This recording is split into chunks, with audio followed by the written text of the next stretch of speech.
నువ్వు రారా. ఒరే జోషి, ఓ సిగరెట్ అరే. రా. ఇదిగో. రేయ్, ఇప్పుడు ఎందుకు అసలు ఇక్కడ దాకా వచ్చాడు? అరే జోషి పిలిచాడ్రా. ఒక విధంగా ఇది కూడా మంచి విషయమే. 12.5 crores కొరియన్. నువ్వు ఈ చోటుని అమ్మాలనుకుంటున్నావా వద్దా?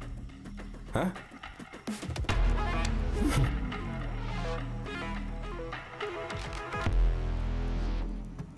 ఎలా ఉంది? మ్మ్. ఇలాంటివి చాలా యాంటిక్ పీసులు ఉన్నాయి. మ్మ్. 226 ఎకరాలు ఈ బ్రిటిష్ బంగ్లా.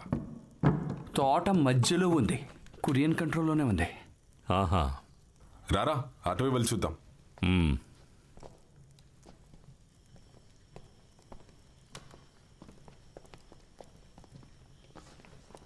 గిరుంబన్ వచ్చిన తర్వాత ప్రోగ్రామే కలర్ఫుల్గా మారింది. ఇరుంబా, ఆ, మనం కలిసి ఒక గేమ్ ఆడదామా? గేమా? ఓ, ఈ గేమా?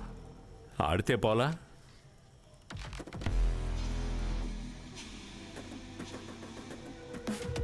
ఓ, డబ్బు పెట్టేగా ఆడాలి. ఆడదాం.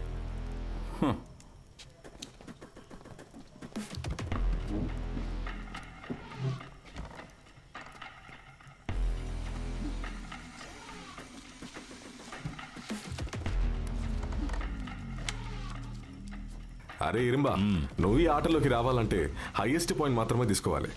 అది నాకు తెలియదా ఏంటి?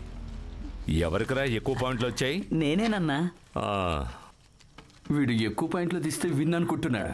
అయ్యో, అలాంటిదేం లేదు. నువ్వు వెళ్ళి పీటర్ని రాజీవ్ని చూడు. పూర్తయితే తీసుకు. సరే. నాకెంత పాయింట్ రా ఉంది? నువ్వేం దిగులు పడకు, రాజీవ్కే ఎక్కువ పాయింట్లు.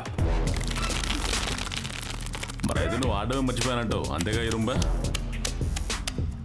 అసలు పెద్ద ప్లేయర్, ఎప్పుడు చూసినా ఆడుతూనే ఉండేవాడు. ఏమాట?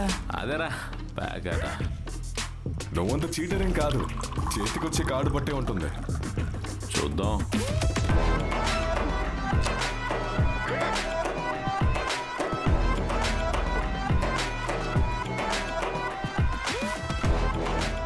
ఏంటి రుంబా, నువ్వు మైసూర్లో ఏం చేస్తుంటావు? కార్డులు ఆడమే నీ పనా?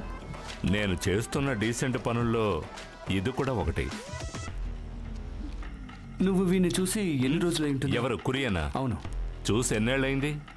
నేను చూసి 10 కానీ 2-3 ఏళ్ళు కానీ అయి ఉంటుంది.